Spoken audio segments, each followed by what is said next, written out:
Hello friends, எல்லாருக்கும் வணக்கம். இன்றைக்கி வந்து சிறுதானியம் கம்பு எடுத்து வச்சுருக்கேன்.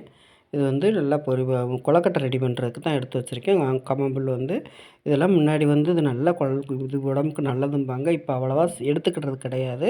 இப்போ வந்து நம்ம திரும்பியும் குழந்தைகளுக்கு இந்த மாதிரி ரெடி பண்ணி கொடுக்குறதுக்கு எடுத்து இதனால் இதிலேயே சாப்பாடு பண்ணி கொடுக்குறது செய்கிறது எல்லாம் செஞ்சோம்னா நல்லது, உடம்புக்கும் நல்லது, குழந்தைகளும் நல்லா ஹெல்த்தியான ஃபுட்டு தான் இது வந்து.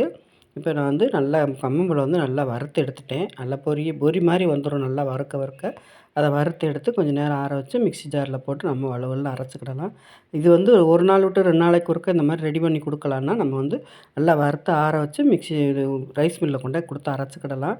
நான் கொஞ்சமாக தான் ரெடி பண்ணுறதுக்காக தான் மிக்ஸி ஜாரில் போட்டு நல்லா வலுவலுன்னு அரைச்சிட்டு அதுக்கப்புறமா ஜலிச்சு வேறு எடுத்திருக்கேன். ஜலிச்சு எடுத்தும் அப்புறம் திரும்ப ஒருக்கா அரைச்சி போட்டாச்சு. அதோட கொஞ்சமாக பச்சரிசி மாவு போட்டு நல்லா வெள்ளைப்பாகு காய்ச்சி ஊற்றிருக்கேன். அதோட கொஞ்சம் ஏலக்காய் தூள், சுக்கு பொடியும் போட்டு எள்ளு போட்டு நல்லா ரெடி பண்ணியாச்சு. கொழக்கட்டையும் ரெடி. இந்த மாதிரி குழந்தைகளுக்கு செஞ்சு கொடுங்க, விரும்பி சாப்பிட்டுக்கிடுவாங்க.